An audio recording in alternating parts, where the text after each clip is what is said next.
Hello বন্ধুরা, কেমন আছো সবাই? আশা করছি সবাই খুব ভালো আছো। আমার চ্যানেলে সবাইকে স্বাগত জানাই। আজকে চলে এসেছি একটা নতুন ভিডিও নিয়ে। আজকের ঘরে বানিয়েছিলাম ভাত আর চিংড়ি মাছ ভাপা, তো সেই ভিডিওটাই তোমাদের সাথে শেয়ার করলাম। প্রথম থেকে শেষ অবধি ভিডিওটা দেখতে থাকো, আর ভালো লাগলে অতি অবশ্যই লাইক করে সাবস্ক্রাইব করে চলে যাও। আর এই যে এখানে চিংড়ি মাছে একটু নুন, হলুদ, লঙ্কা গুঁড়ো নিয়েছি। এখন একটু পেঁয়াজ বেটে নিলাম, একটু রসুন আর একটু কাঁচা লঙ্কা সেটাও বেটে নিচ্ছি। আমি সব শিলপাটাতেই সব বেটে নিই, চটপট হয়েও যায় আমার তাড়াতাড়ি, আর টেস্টও হয় খুব দারুণ। আর এখানে একটু সর্ষে নিয়েছি, একটু পোস্ত নিয়েছি, আর সামান্য একটু নুন নিয়েছি, যাতে সর্ষেটা নালে তিতো যাতে না হয়। আর এখানে এই যে ভাতটা বসিয়ে দিয়েছি, ভাতের মধ্যেই আজকের করব, ভাতের হাঁড়ির মধ্যেই বসিয়ে দেবো টিফিন বক্সে করে। আর এই যে এখানে সর্ষে পোস্ত বাটা হয়ে গেছে আমার, ভালো করে এবার মিশিয়ে নেবো।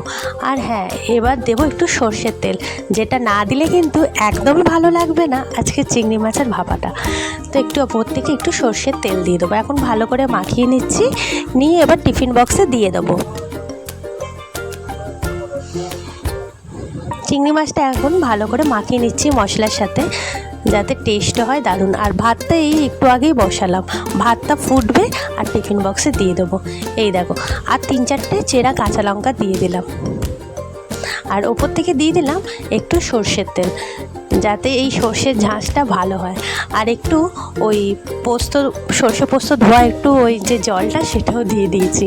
দিয়ে এখন টিফিন বক্সে করে এখন বসিয়ে দিচ্ছি, ভাতটাও হবে আর এদিকে এটাও ভাপানো হয়ে যাবে। আজকে গরম ভাত দিয়ে এই ভাপা চিংড়ি খেতে দারুণ লাগে। এই যে এখানে ভাতটা আমার হচ্ছে, আর এই যে টিফিন বক্সটাও এখানটায় রয়েছে। আমি দেখছি যে ভাতটা ফুটতে আর কতক্ষণ সময় লাগবে। তো এবার ভাতটা হয়ে আসলে ফ্যানটা ঝাড়িয়ে নেবো আর টিফিন বক্সটা সাইড করে রেখে দেবো।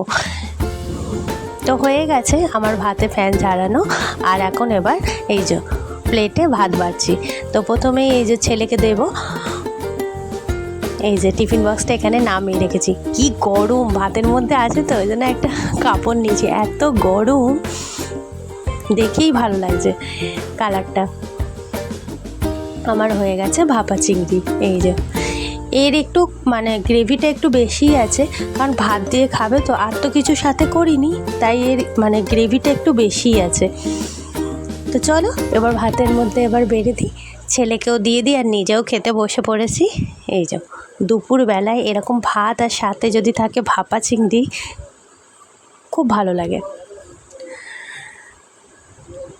তা আমার ভিডিও যদি তোমাদের ভালো লেগে থাকে, প্লিজ বন্ধুরা চ্যানেলটিকে লাইক করো, শেয়ার করো, আর হ্যাঁ মনে করে কিন্তু সাবস্ক্রাইব করতে কিন্তু ভুলো না।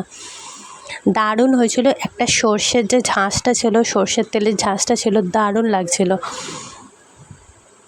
ছেলেকে এইভাবে দিয়েছি, বলছে না আমি এইভাবে খাবো না, আমাকে বাটিতে করে দাও। তাই ওকে আলাদা বাটিতে দিয়েছি, ও এখন খাচ্ছে, আর আমারটাও সাজিয়ে নিয়েছি।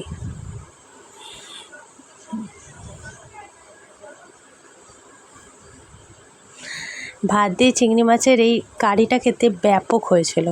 আজকের মতো ভিডিওটা আমি এখানেই শেষ করলাম। ভালো লাগলে অতি অবশ্যই সাবস্ক্রাইব করে লাইক করে পাশে থেকো বন্ধুরা। আর হ্যাঁ, কমেন্ট সেকশানে জানিও কেমন লাগে আমার ভিডিও।